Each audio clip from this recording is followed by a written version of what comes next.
생각이 들어요. 그리고 방금 전에 플로어에서 기자 질문이 주 4.5일제 시행에 대해서 이재명 대통령의 의견을 듣고 싶다 그러니까 이재명 대통령이 답변하는 과정에서 우리 사회의 노동 시간은 반드시 단축을 해야 된다 이러면서 큰 방향을 제시하셨는데 제가 하나 걱정되는 거는 대통령실은 너무 열심히 일해. 그러지 않습니까? 예. 너무 열심히 하는 지금 오늘도 대통령 얼굴을 지금 보면서 저분은 왜 저렇게 활기차 보일까 이 생각을 또 하지 않을 수가 없습니다. 근데 이제 이제 주위에 있는 그분을 제가 비난하려는 건 강훈 실장님 5kg 빠졌다고 하거든요. 그러니까요. 5kg 빠졌고 위선화 진짜 코피 쏟았다는 거 아닙니까 이게. 근데 그게 국무회의 같은 걸 보면요. 그 다른 국무위원들을 보게 돼요. 예전 같으면 뭐 그냥 그러려니 하는데 또 저렇게 힘들어 보이네 이런 생각이 들거든요. 실제로 지금 이재명 정부에서 일하는 사람들 많이 힘들어 보입니다. 그렇지만 그 4.5일이라는 건 전 국민 대상하는 거고 또 이렇게 공무원들이 이분들이 고생해주면 우리 국민들이 편한 거 아닙니까? 더 열심히 하십시오. 다만 이제 설명하는 게 아무래도 이제 전 직장에 이런 걸 적용하기에는 무리가 있기 때문에 점진적으로 하는 거고 강제 시행을 할 단계는 아니다. 이런 말을 하는 상황인 것 같은데 여간 그럼에도 불구하고 노동부 장관에 이제 김영훈 장관 후보자를 지명을 해서 청문 절차를 앞두고 있다는 것은 뭔가 이제 노동 여건이라는 것. 기본적으로 이제 우리가 얘기하는 노란봉투법으로 대표되는 노동자의 권익 같은 측면들에 대해서 이재명 정부가 이전 정부와 다른 획기적인 변화를 시도할 거다. 이런 암시하고 있는 거 아니겠습니까? 그러니까 우리에게 가장 필요한 거는 사실 제가 이제 한국은 위기 상황이라고 제가 느끼는 거는 어떤 생산성이라든지 모든 것이 다 정점을 찍고 지금 더 이상 위로 올라가지 못하는 징후들이 여러 개가 나와요. 경제 성장률도 마찬가지고 그러니까.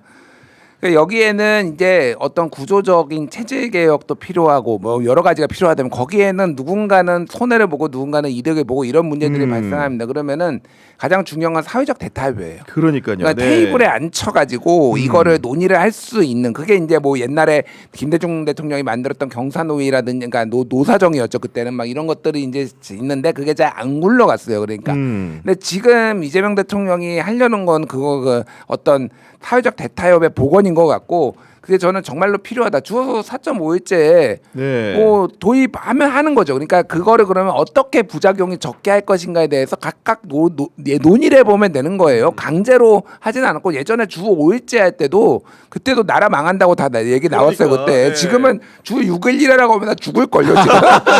네, 다 죽어요. 진짜로. 저도 죽을 것 같아요. 그러니까 이게 적응이 되면 되고 또 그만큼 생산성이 올라갑니다. 그러니까 그거를 어떻게 그럼 할 것인가를 큰 테이블에 놓고 얘기를 해야 되는 근데 저는 이런 논거를 가지고 의제를 가지고 얘기하는 이재명 대통령 주재하는 국무회의가 기대가 되는 게 정말 공개를 할지 말지는 두고 봐야겠지만 왜냐하면 노동계를 대표하는 사람이 노동부 장관이 돼 있고 기업을 대표하는 사람들이 또 장관이 돼 있다 보니까 노사의 입장에 우리 국민들이 모두 다 한꺼번에 청취를 하고 합리적인 결정에 대해서 의사결정하는데 뭔가 판단을 할 수 있는 너무 좋죠. 충고가 될 것 같아요. 이 기자회견도 마찬가지예요. 저 문답을 하는 모습들을 국민들이 보면서 다양한 이해관계에 있는 사람들이 대표해서 와 있는 거거든요. 옛날에 좀 달랐던 게 김문수는 좀 아니에요, 사실은.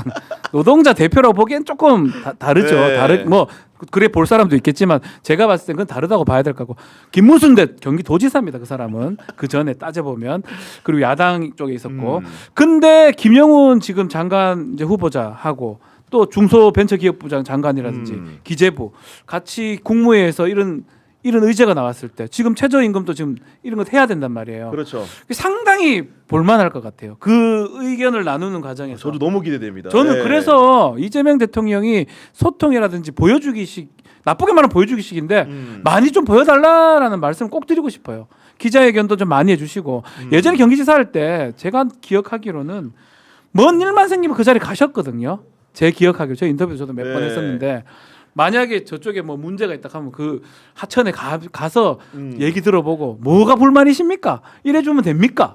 요번에 그 호남의 타운홀 미팅하고 똑같이 맞아요. 그런 방식의 어떤 정말 행정가적인 행정을 보여주지 않을까 저도 내심 기대하고 있습니다. 그리고 제가 지금 그 화면을 보면서 장소가 좀 낯이 익어서 검색을 해보니까 오늘 장소가 용산 대통령실 그 브리핑룸에서 하는 게 아니고 청와대 같은데요? 청와대 영빈관에서 진행을 하는데 요것도 보면은 뭔가 암시적인 측면이 있는 것 같아요. 여기서 왜 하겠습니까 지금? 그러니까 공간의 문제가 좀 있었던 것 같아요. 그러니까 기자들이 많이 들어와야 되는데 용산에는 그럴 만한 공간이 없다라는 거 하나. 그리고 이제 지금 청와대 조만간 이제 관람이 끝납니다. 그래서 뭐 기사들 보면은 지금 때로 지금 마지막 청와대 볼 기회다라고 해서 이제 많이들 가신다고 그러더라고요. 저도 사실은 한 달 전에 갔다 왔어요. 예, 한 달 전에 갔다 왔는데 어쨌든 그러니까 저기 이제 청와대 다시 복귀하는 거 이런 것들 조금 이제 몸을 푼다 뭐 이런 것 같아요. 그리고 저런 약간의 이제 타운홀 미팅. 근데 그 문재인 정부 때는 타운홀 미팅은 이제 약간 원타경으로 이렇게 가운데다 놓고 이렇게 했는데 그거보다는 조금 더 이제 좀 앞에서 얘기하는 듯한 앉아서 이렇게 하는 건데 어쨌든 공간이 좋네요. 오랜만에 영빈관 보니까. 예, 저기서 김건희 좋아지네. 예전에 김건희 생일 파티 하고 그랬다는데 그거보다 훨 낫네요. 좀 화면에 이제 비추는 기자들 모습 중에서 제가 아는 기자 얼굴이 있다 보니까 보고 굉장히 재밌게 좀 느껴지는데 방금 전에 이제 한반도 평화 정책에 대한 질문을 했더니 야 역시 답변이 이렇게 나옵니다. 우리가 평화를 생각하면은 바로 어떤 게 떠오르냐면은 뭐 남북 관계를 떠오르는 사람도 있겠지만은 바로 경제랑 연결시켜 가지고 아마도 한반도 평화가 정책이 되면 이재명 대통령은 접경 지역 경제가 좋아질 거다 이렇게 접근을 합니다. 진짜 실용적이에요. 사실은 뭐 저는 이 정부 들어서 가장 처음에 했던 것 중에 눈에 띄었던 게 대북 확성기 금지였거든요. 그러니까 그 다음 날 한 거예요. 그 다음 날에 하니까 북한이 반응해가지고 그 접경 지역 분들이 이제 좀 잠 좀 잔다. 그러니까 이게 효용성이라고 그러는데 다른 정치 지도자 같으면 잘 모르거나 행정에 대해서 잘 모른다면 그 통일 뭐 헌법 아닙니까? 뭐 이렇게 얘기를 할 건데 영 달라요. 사고방식, 접근 사고방식 달라요. 접경지가 좋아지고 경제가 좋아진다. 이래도 통일 안 할 거냐라고 접근하거든요. 그러니까 행정가이기 때문에 가능한 거예요. 국민들한테 도움이 될 통일이 되는 거지. 그냥 자기가 했으니까 통일 상 받고 내가 무슨 평화상 받고 이런 건 다른 관념이거든요. 그런 의미에서 뭐 이제 점점 느끼겠지만 저는 경기지사 때부터 그런 걸 좀 생각했었거든요. 경기도민이라서 그런지 몰라도.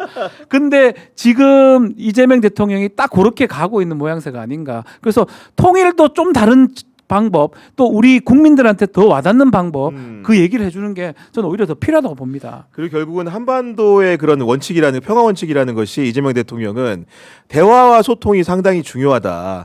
전쟁 중에도 외교는 하는 것이다. 결국은 대북 확성기 방송을 그만두고 대북 전단을 금지시킴으로써 평화와 대화를 하겠다는 북측의 의사를 전달했기 때문에 앞으로는 정상까지 통일부 장관까지 국정원장까지 함께할 수 있는 그런 대화의 토대를 만들겠다 이런 답변인 것 같거든요.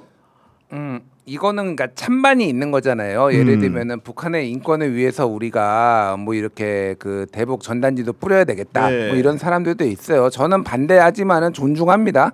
그러니까 그러면은 금지를 했잖아요. 그러니까 이제 그러면은 그냥 금지를 법으로 하고 다 경찰이 막고 오른 게 아니라 관계자들을 또 만났어요. 그러니까 그렇게 해서 그 사람들의 얘기도 청취를 하고 뭐 이런 식으로 이제 해결을 해야 되는 거죠. 그러니까 그래서 이게 갈등이 없을 수는 없는데 저는 이 방식들이 굉장히 좀 훌륭하다라는 생각. 오늘 약간 무슨 명비어천과 같은 느낌인데 아니 그러니까 잘한 거는 잘한 거를 이제 지적을 해야 돼. 그러니까 뭐 누군가는 반대를 하겠죠. 그런데 이 갈등을 최소화하는 방식으로 하는 그 접근 방법이 저는 좋은 것 같아요. 그러니까 그리고 그런 설명을 하는 와중에 이재명 대통령이 정치랑 외교라는 것은 감정은 배제해야 된다. 이성적 대응이 필요하다 이런 얘기 한 건데 기본적으로 이제 한미 관계, 한중 관계 이런 시험대들이 많기 때문에 그럼 어떤 방식으로 실용 외교를 펼칠 것인가 그에 대한 답변이 아닌가 싶습니다.